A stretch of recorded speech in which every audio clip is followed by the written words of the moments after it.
NIM akhir 033. Di sini saya dan rekan-rekan saya akan menjelaskan apa sih itu struktur jaringan dan sistem organ pembentuk tubuh manusia. Di sini saya akan menjelaskan lebih khusus apa sih itu struktur jaringan dan akan dilanjutkan dengan pembahasan-pembahasan yang menarik oleh teman saya.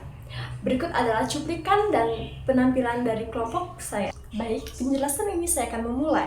Terdapat sekitar 200 jenis sel berbeda yang menyusun tubuh. Sel-sel ini diatur dan diorganisir menjadi 4 bagian dasar yang kemudian berkumpul membentuk organ.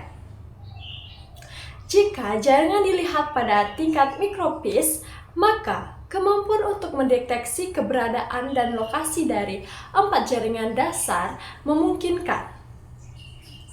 Identifikasi organ yang dicari. Jaringan tubuh pada manusia adalah kumpulan sel dengan susunan yang serupa. Sekumpulan sel ini akan bekerja sama untuk mencapai suatu fungsi tertentu. Nah, ada pun fungsi-fungsi dari jaringan, yaitu yang pertama jaringan epitel. Jaringan epitel merupakan penutup permukaan luar dan dalam kelenjar. Yang kedua, jaringan ikat. Jaringan ikat berfungsi untuk mengikat atau menyongkong. Yang ketiga, jaringan otot. Jaringan otot berfungsi untuk gerak. Yang keempat, adapun darah. Eritrosit berfungsi untuk mengikat O2. Leukosit berfungsi untuk fagositosis. Yang trombosit berfungsi sebagai proses pembukuan darah. Plasma berfungsi sebagai transport makanan atau imunitas. Yang kelima, adapun jaringan saraf. Jaringan saraf ini berfungsi untuk meneruskan rangsangan. Adapun macam-macam jaringan, yang pertama itu adapun jaringan penutup. Jaringan penutup adalah jaringan yang menutupi tubuh bagian luar dan tubuh bagian dalam, yang terdiri dari jaringan epitel dan jaringan endotel. Yang pertama, jaringan epitel. Jaringan epitel adalah jaringan penutup yang menutupi tubuh atau permukaan tubuh bagian luar, bagaimana dalam yang berhubungan dengan udara. Di dalam jaringan ini terdapat pembuluh darah di antaranya sel-sel, sehingga jaringan epitel banyak terdapat di permukaan kulit selaput lendir, jalan pernapasan dan pencernaan. Nah, baik teman-teman sekalian, di sini saya akan menjelaskan apa saja jaringan epitel tersebut. Di sini saya sudah mempunyai gambar, nanti saya akan perjelas gambarnya. Yang pertama adapun epitel, jaringan epitel pipih. Yang kedua adapun jaringan epitel kubus. Yang ketiga adapun jaringan epitel silinders. Yang keempat adapun jaringan epitel berlapis. Yang kelima adapun jaringan epitel kubus berlapis. Yang keenam adapun jaringan epitel silinder berlapis. Dan yang terakhir adapun jaringan epitel transisi, di mana ini merupakan bentuk-bentuk dari jaringan epitel tersebut, teman-teman. Nah, yang kedua adapun jaringan endotel, yaitu jaringan penutup yang menutupi tubuh bagian dalam yang tidak berhubungan dengan udara. Bentuk dan susunannya hampir sama dengan jaringan epitel, yang kebanyakan sebagai epitel sederhana yang membentuk gepeng atau squamosa, terdapat pada permukaan dalam dinding pembuluh darah, pembuluh livi, dan dinding jantung bagian dalam. Nah, selanjutnya saya akan menjelaskan tentang jaringan penunjang. Jaringan penunjang adalah jaringan sekumpulan sel khusus yang serupa bentuknya, besarnya, dan pekerjaannya yang berfungsi menunjang dan menyongkong berbagai susunan tubuh yang ada di sekitarnya. Adapun jaringan yaitu jaringan ikat. Jaringan ikat yang di antara sel-sel terdapat banyak zat interselular yang terdiri dari serabut-serabut kenyal dan serabut-serabut kolagen. Pada jaringan ini bahan-bahan interselular ini dibuat. Selanjutnya, di sini kita akan membahas tentang gambar-gambar jaringan ikat yang tadi saya jelaskan. Ini merupakan gambar-gambar dari jaringan ikat. Adapun jaringan mesenkim, yang kedua jaringan ikat mukosa, yang ketiga jaringan ikat longgar, yang keempat jaringan ikat padat, yang kelima kolagen, dan yang terakhir adalah elastis. Ini merupakan sekumpulan jaringan-jaringan ikat. Nah, selanjutnya saya akan menjelaskan tentang jaringan otot.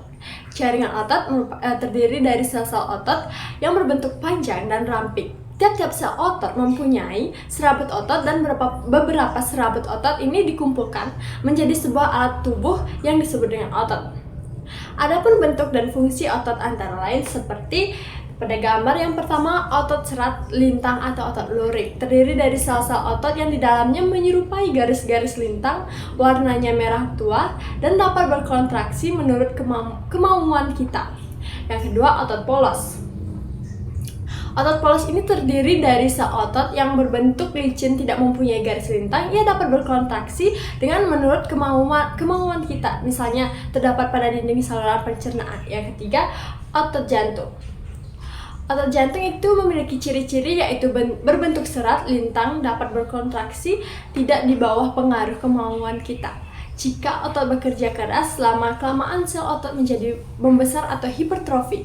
Dan jika otot tidak dipergunakan, maka ia akan menjadi otot yang kecil. Nah teman-teman, selanjutnya saya akan menjelaskan jaringan saraf. Jaringan saraf terdiri dari sel saraf yang panjang dan halus, mempunyai inti sel dalam protoplasmanya yang agak tebal. Bentuk-bentuk saraf seperti bintang mempunyai ekor panjang dan macam-macam saraf terdiri dari yang pertama itu saraf motorik atau saraf penggerak, membawa rangsangan ke otak dan susun tulang belakang menuju ke otot dan kelenjar. Akibatnya otot menegang dan kelenjar mengeluarkan getah. Yang kedua, saraf sensorik atau saraf perasa. Saraf yang membawa rangsangan dari luar menuju pusat. Halo semuanya, perkenalkan nama saya Sang Putu Putri Indrayani. Jadi di sini saya akan menjelaskan tentang apa itu jaringan epitel. Nah, jaringan epitel adalah lapisan besar sel yang menutupi seluruh permukaan tubuh yang terpapar di lingkungan eksternal dan juga melapisi rongga tubuh internal. Nah, jaringan epitel bertanggung jawab untuk membentuk sebagian besar jaringan kelenjar yang ditemukan di tubuh manusia. Jaringan epitel berasal dari 3 lapisan embrionik utama. Nah, jaringan epitel yang menyusun membran kulit berkembang di elektroderm. Jaringan epitel yang menyusun sebagian besar membran mukosa berasal dari endoderm. Nah, jaringan epitel yang melapisi pembuluh dan ruangan terbuka di dalam tubuh yang berasal dari mesosperm. Nah, jaringan epitel yang melapisi pembuluh darah dalam sistem limfatik dan kardiovaskular disebut endotelium. Sedangkan jaringan epitel yang membentuk membran serosa yang melapisi rongga disebut mesotelium. Nah, semua jaringan epitel memiliki fitur struktural yang penting. Nah, yang pertama yaitu jaringan epitel seluler, yaitu hanya sedikit atau tidak ada bahan ekstrakuler yang ada di antara sel. Nah, yang kedua, ada sel yang berdampingan membentuk hubungan antara sel khusus yang disebut dengan sambungan sel. Dan yang ketiga, ada epitel yang menunjukkan polaritas dan perbedaan struktural dan fungsi antara permukaan sel yang terbuka atau apikal dan permukaan basal yang paling dekat dengan jaringan di bawah. Nah, yang keempat, ada epitel yang bersifat vaskular, yang dimana nutrisi masuk ke dalam jaringan melalui penyerapan dari jaringan di bawahnya atau permukaan. Nah, yang kelima, atau yang terakhir, ada jaringan epitel yang mampu dengan cepat menggantikan sel-sel yang rusak atau mati sehubung dengan lingkungan yang keras yang dihadapi oleh jaringan ini. Nah, dari pembahasan tersebut dapat disimpulkan bahwa fungsi jaringan epitel dalam tubuh manusia secara sederhana adalah yang pertama, perlindungan untuk jaringan di bawahnya dari radiasi, pengeringan, racun, dan trauma fisik. Dan yang kedua, ada penyerapan zat di lapisan saluran pencernaan dengan modifikasi yang berbeda. Nah, yang ketiga, ada peraturan I dan ekskresi dari bahan kimia antara jaringan di bawahnya dan rongga tubuh.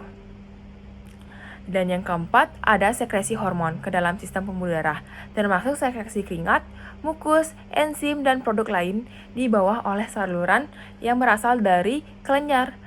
Nah, dan yang kelima, ada deteksi sensasi. Nah, epitel ini dapat dibagi menjadi 2 kategori utama, yaitu epitel membran dan epitel kelenjar. Nah, di sini saya akan membahas yang pertama yaitu jaringan membran. Nah, jaringan membran adalah struktur selaput tipis yang menyelubungi sebuah sel. Nah, jaringan membran ini dapat dibagi menjadi yang pertama ada epitel selapis, yaitu epitel yang berfungsi menyaring zat-zat yang akan masuk ke dalam rongga sekaligus menghasilkan pelumas untuk melancarkan kerja organ. Selanjutnya ada selapis kopeng, yaitu terdiri dari satu lapis sel pipi yang memudahkan difusi dan filtrasasi. Contohnya epitel, alveoli, paru, dan dinding pembuluh darah. Yang selanjutnya ada selapis kubis, yaitu memiliki sel berbentuk kubus yang berfungsi sekresi dan absorpsi. Selanjutnya ada selapis silindris, yaitu sel berbentuk silinder yang berfungsi dalam absorpsi dan sekresi. Selanjutnya ada epitel berlapis, yaitu epitelium yang terdiri dari satu lapis sel berbentuk pipih. Dan selanjutnya ada gelombang, yaitu beberapa lapisan superficial sel gepeng. Tipe ini melindungi jaringan bawah. Nah, selanjutnya ada kubis, yaitu terdiri dari dua lapisan atau lebih sel kubis. Nah, jarang ditemui. Fungsinya dalam sekresi. Nah, selanjutnya ada silindris, yaitu memiliki beberapa lapisan sel yang berfungsi dalam sekresi.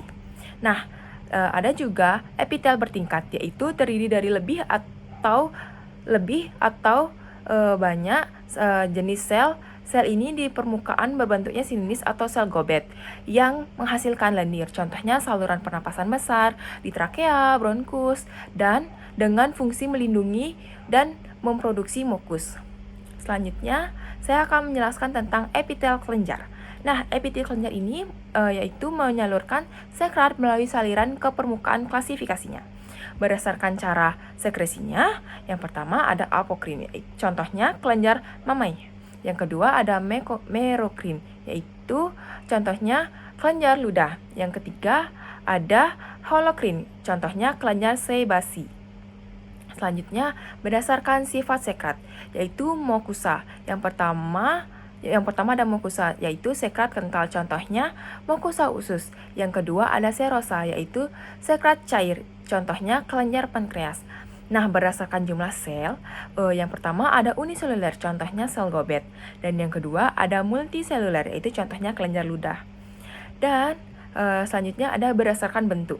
Nah, yang pertama ada tubular, yaitu lurus atau bercabang, contohnya kelenjar usus. Yang kedua ada uniser, yaitu kantong kecil, contohnya kelenjar sebasi.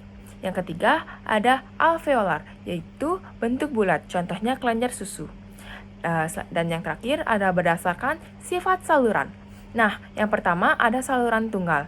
Yang kedua ada kompleks atau saluran bercabang. Nah, kelenjar endokrin mengeluarkan sekret langsung ke darah tanpa saluran. Nah, tipe ini bisa berbentuk rapun, folikel, atau korda. Kelenjar ini tidak memiliki saluran tanpa individu dewasa dan bisa menyimpan sekret sebelum dibawa ke kapiler darah. Nah, sekian materi yang dapat saya sampaikan dan materi selanjutnya akan dilanjutkan oleh rekan saya. Terima kasih. Perkenalkan, nama saya Made Ayuradita Saputri, nomor absen 25. Di sini saya akan menjelaskan jaringan konektiva atau jaringan ikat. Nah, jaringan konektiva atau jaringan ikat ini adalah salah satu jenis jaringan tubuh yang paling umum dan berperan penting dalam menjaga struktur dan fungsi tubuh. Nah, fungsi jaringan konektiva ini yang pertama membuat bahan-bahan antiseluler, yang kedua menjadi penghubung antara jaringan dan dapat menyokong tubuh, kemudian yang ketiga yaitu mengatur temperatur tubuh dan media nutrisi. Nah, jaringan konektiva ini dikategorikan menjadi 4. Yang pertama jaringan konektiva atau jaringan ikat sejati, yang kedua jaringan ikat dewasa, yang ketiga jaringan retikuler, yang keempat ada jaringan ikat khusus. Yang pertama itu adalah jaringan konektiva atau jaringan ikat sejati. Nah, jaringan ikat sejati ini dibagi menjadi dua jaringan, yaitu jaringan ikat embrional dan juga jaringan ikat dewasa. Yang pertama itu adalah jaringan ikat embrional. Nah, jaringan ikat embrional ini dibagi menjadi dua jenis, yaitu jaringan mesenkim dan juga jaringan ikat muskoid. Nah, jaringan ikat mesenkim ini merupakan spongiosa longgar yang terdapat pada awal kehidupan embrio, di mana terdiri atas sel-sel dan substansi intersex amorf. Nah, bentuk dari sel mesenkim ini biasanya seragam, bentuknya itu bercabang, tidak beraturan, dan berbentuk seperti bintang. Nah, sitoplasma agak granular memiliki penjurulan panjang berupa proses yang saling berhubungan satu sama lain, sehingga membentuk jalinan 3 dimensi. Kemudian ada jaringan ikat mukoid, yaitu merupakan jaringan yang ditemukan pada tali pusat sebagai Waterns jelly. Nah, distribusi jaringan ikat gelatinosa ini terdapat pada tali pusat dan hipodermis embrio. Gambaran mikroskopik menunjukkan adanya sel-sel bercabang yang membentuk jala. Nah, ruangan antar sel tersebut berisi massa yang membentuk gel dan mengandung kolagen. Yang kedua itu adalah jaringan ikat dewasa. Dan berdasarkan komponen serat yang mengisi substansi dasar, serat dapat dibagi menjadi dua bagian, yaitu jaringan ikat longgar dan juga jaringan ikat padat. Nah, yang pertama itu adalah jaringan ikat longgar. Nah, struktur mikroskopisnya itu tidak teratur. Nah, termasuk jenis jaringan yang banyak terdapat di dalam tubuh kita. Nah, jaringan ikat longgar ini terletak di sekitar pembuluh darah, sekitar serat saraf, di antara berkas otot, jaringan subkutan berupa jaringan submukosa, dan subserosan saluran pencernaan. Kemudian yang kedua itu adalah jaringan ikat padat.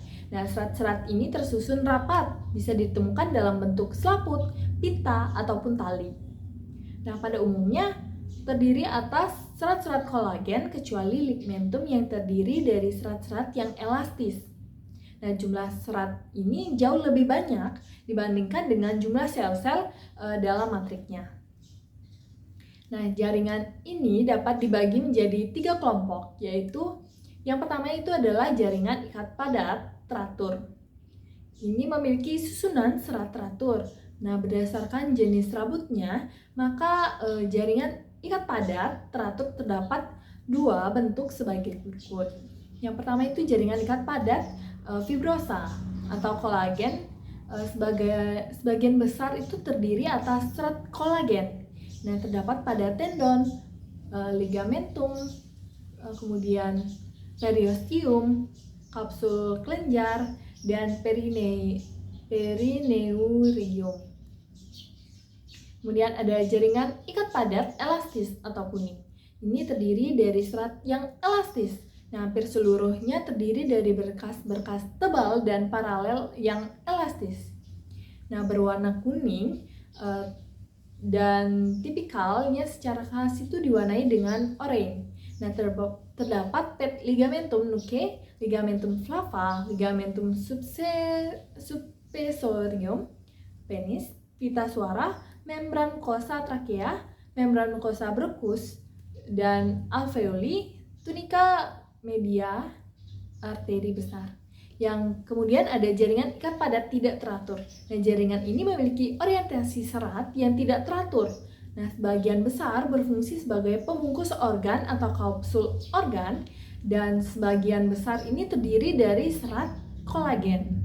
Yang ketiga itu adalah jaringan ikat retikuler. Nah, jaringan ikat retikuler ini terdapat pada jaringan limfoid, yaitu limpa, limfonodus, timus, jaringan mieloid, paru-paru, ginjal, dan hati.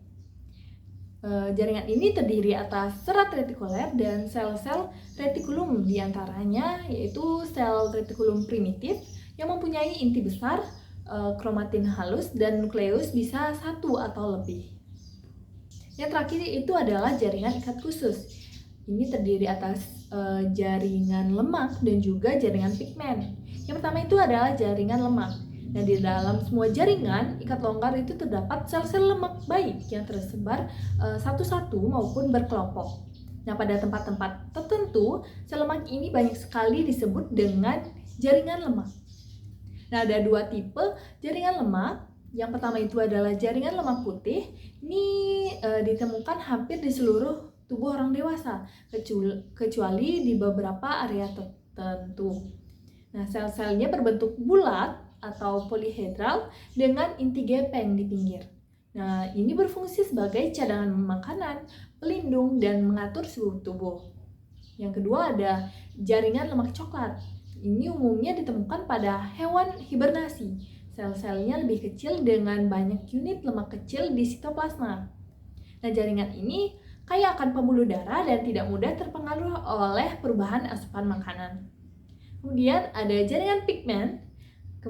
Sel-sel jaringan ikat berpigmen ini terdapat pada koroid dan iris dari mata. Lalu pada orang yang berkulit hitam, sitoplasma Sel-sel ini mengandung pigmen coklat atau hitam dan bahannya ini adalah melanin.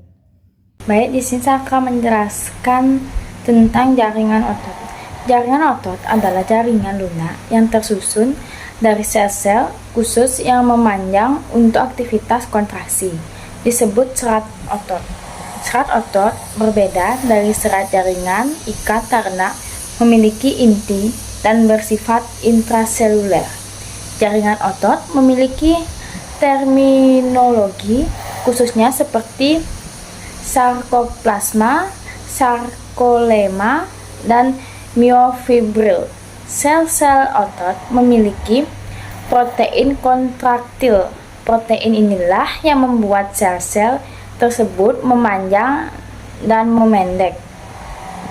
Sebagian besar otot-otot berasal dari mesondrem dengan beberapa pengecualian yang berasal dari ektrodrem atau sel mesenkim. Serat otot tersusun dalam berkas-berkas dengan sumbu sejajar arah kontraksi. Otot dibungkus oleh jaringan ikat virosolar yang terdiri dari 3 lapis, yaitu episium, perimisium, dan endosium. Selubung ini berfungsi melindungi otot, memberi ruang gerak, dan membantu transmisi energi kontraksi. Jaringan otot dibagi menjadi otot volunter atau di bawah kendali kemauan dan intravolunter berdasarkan struktur mikroskopik. Otot dibedakan menjadi 3 jenis, yaitu otot lurik, otot polos, dan otot jantung. Yang pertama ada otot lurik. Otot lurik atau otot rangka tersusun dari sel-sel berbentuk silindris panjang dengan diameter 0,01 sampai 0,1. Serat-serat otot ini bergabung membentuk vesikulus. Pada pengamatan mikroskopis, otot lurik memiliki pola bergaris melintang dan memanjang dengan banyak inti di pinggir sel. Struktur otot lurik terdiri dari 3 lapisan jaringan ikat. Yang pertama, endomisum atau membungkus serat otot. Lalu ada perimisium atau yang disebut dengan membungkus vasikulus, dan episium yang disebut dengan membungkus seluruh otot. Lapisan-lapisan ini berperan dalam perlindungan, penunjang, dan transmisi kontraksi otot. Sel lurik memiliki komponen utama yaitu sarkolema atau membran sel, lalu sarkoplasma atau sitoplasma, dan nukleus. Sarkoplasma mengandung myofibril atau elemen kontraktil, lalu retikulum, sarkoplasma, mitokondria, dan substansi lain penting untuk metabolisme. Otot myofibril tersusun dari protein aktin dan myosin, membentuk pola garis melintang yang terdiri dari pita A atau anisotrop dan pita I yaitu isotrop. Satu unit kontraktil disebut sarkomer dibatasi oleh garis Z. Struktur ini berperan penting dalam metabolisme kontraksi otot. Mekanisme kontraksi otot melibatkan pergeseran filamen myosin di antara filamen aktif. Selain kontraksi, filamen aktif bergerak lebih jauh ke dalam filamen myosin. Kepala molekul myosin menempel pada filamen aktif, mempertahankan ketegangan otot. Proses ini memerlukan energi dari pemecahan ATM dan diaktifkan oleh ion yang dilepaskan triad otot. Otot serat bintang memiliki banyak nukleus, sekitar 35 mm panjang serat otot. Nukleus ini berbentuk bulat telur dan lonjong dan melekat pada sarkolema dalam dua jenis paralel di pinggiran sel otot. Satu sel otot dapat memiliki ratusan nukleus. Nukleus terletak di tengah serat otot. Biasanya hanya ditemukan pada kondisi tertentu seperti pada neuromuskular, spindel, atau otot yang mengalami degenerasi. Lalu yang kedua ada otot polos.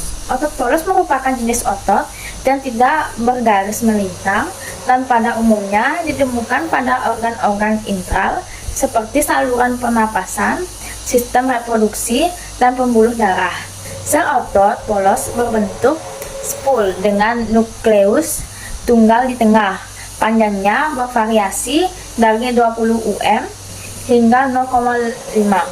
Struktur otot polos terdiri dari sarkolema atau membran sel, nukleus, dan sarkoplasma. Sel-sel otot polos membentuk berkas yang terkait oleh jaringan ikat fibrolantik halus. Kontraksi otot polos memiliki ukuran dan bentuk organ tempat otot tersebut berada. Nukleus otot polos berbentuk bulat, pada penampang melintang, dan penampang memanjang. Setiap sel memiliki satu nukleus yang terletak di tengah bagian terlentang sel. Sarkoplasma mengandung myofibril, mitokondria, aparatus Golgi, retikulum, endoplasma, dan ribosom.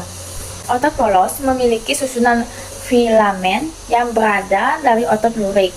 Filamen aktif atau tipis lebih dominan tersusun mengulir mengitari inti, sedangkan filamen myosin atau tebal jarang ditemukan. Struktur ini memungkinkan otot polos untuk berkontraksi hingga 1/10 panjang aslinya. Sarkolema otot polos sangat halus dan elastis dengan taut rekah sel yang membantu penghambatan impuls kontraksi. Kontraksi otot polos dapat berlangsung dari beberapa detik hingga berjam-jam sesuai dengan fungsinya pada organ-organ internal. Lalu yang ketiga ada otot jantung. Otot jantung memiliki keistimewaan dapat berkontraksi secara ritmis dan terus-menerus. Struktur otot jantung menyerupai otot lurik, namun fungsi dan pernapasannya mirip otot polos. Sel-sel jantung berbentuk silinder garis melintang, bercabang, dan saling berantomosis. Komponen utama otot jantung memiliki sarkolema atau membran sel tipis, sarkoplasma, dan nukleus. Sarkoplasma mengandung myofibril, mitokondria, aparatus Golgi, pigmen lipofusin, dan glikogam. Myofibril otot jantung mirip dengan otot rangka dalam hal guratan dan sifatnya. Setiap sel otot jantung memiliki satu atau dua nukleus yang terletak di tengah sel.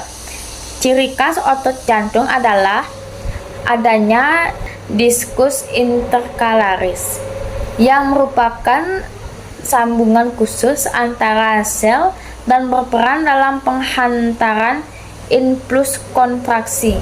Diagnosa otot jantung ditandai dengan adanya diskus intercalaris, nukleus tunggal di tengah sel, serta bercorak lemah dan bercabang.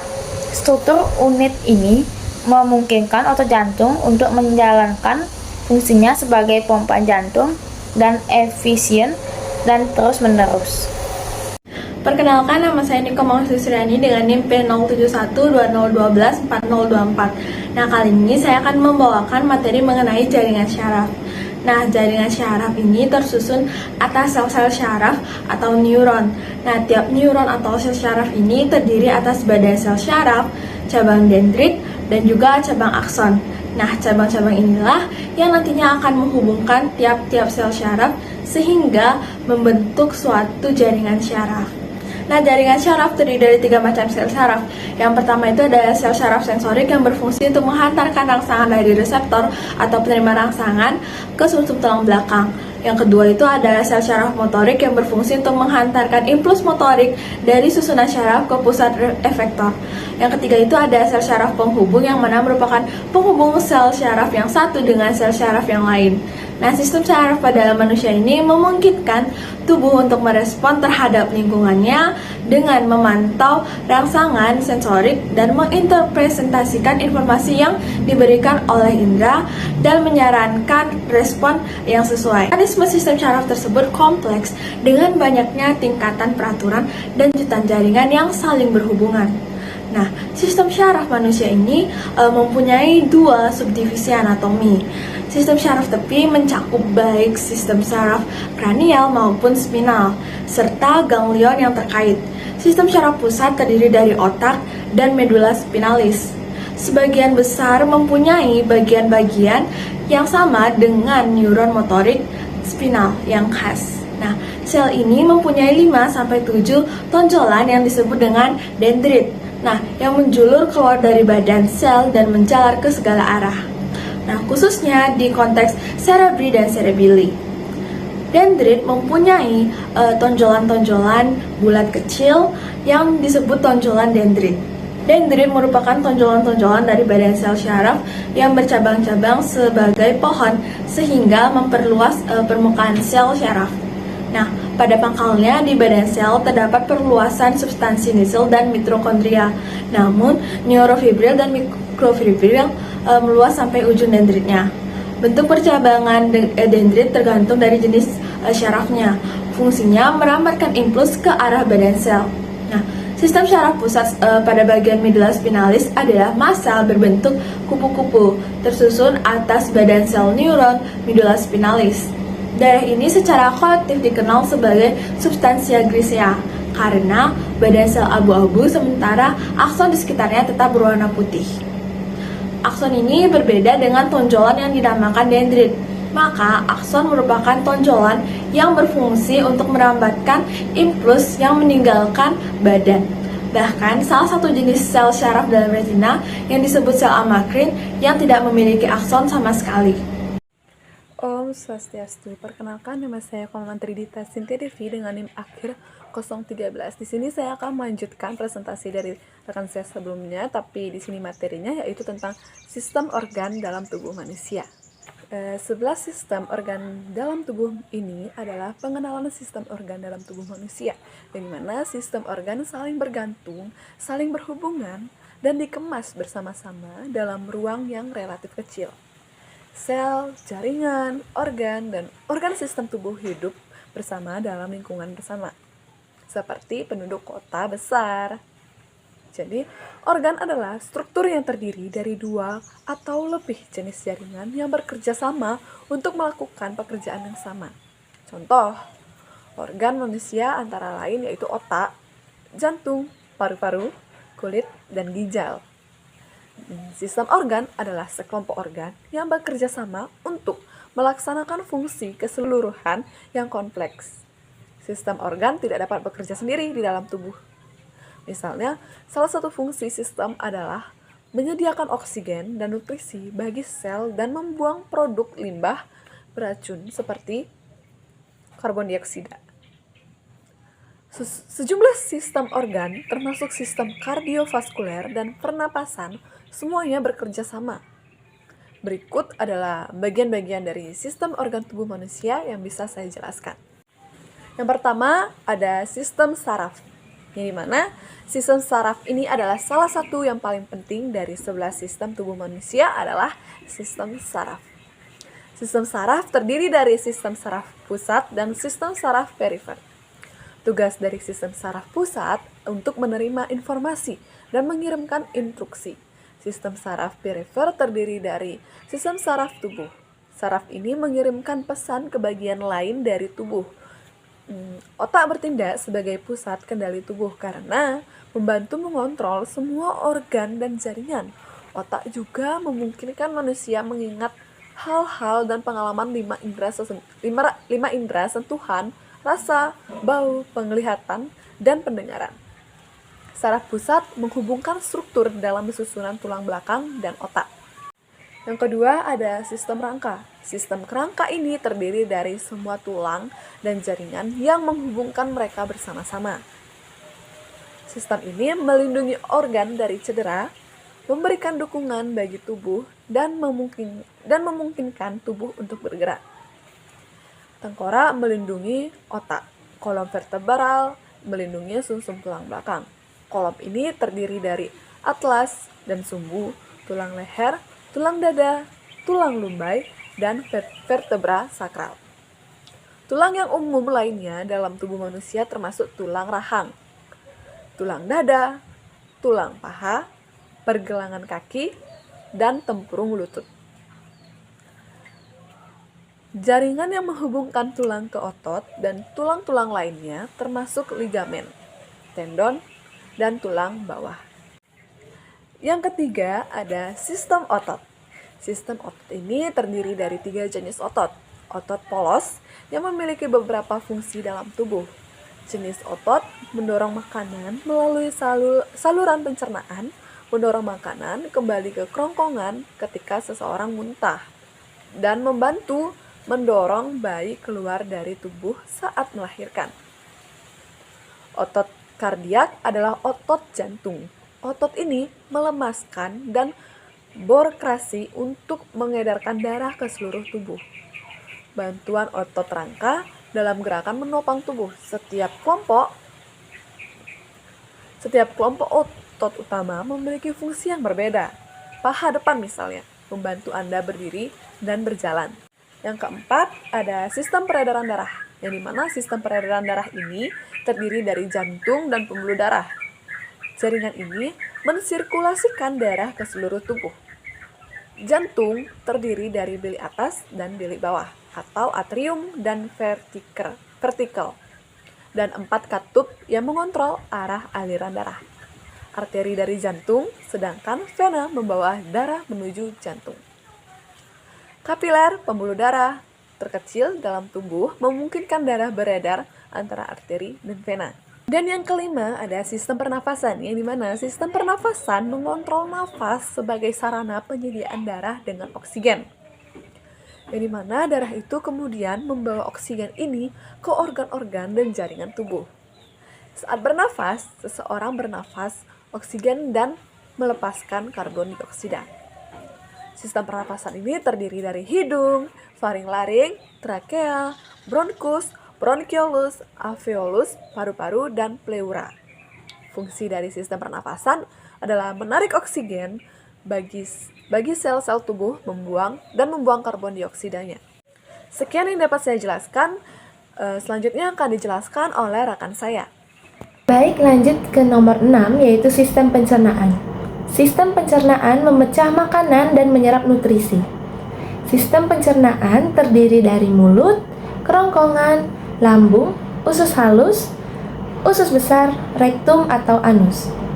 Fungsi sistem pencernaan manusia mengubah makanan menjadi nutrisi dan energi yang dibutuhkan untuk bertahan hidup. Selain itu, sistem ini juga mengemas limbah padat atau tinja untuk dibuang saat buang air besar. Yang ketujuh ada sistem endokrin. Sistem endokrin mengontrol produksi dan sekresi hormon. Hormon yang mengatur pertumbuhan, perkembangan generatif, metabolisme, dan fungsi tubuh lainnya.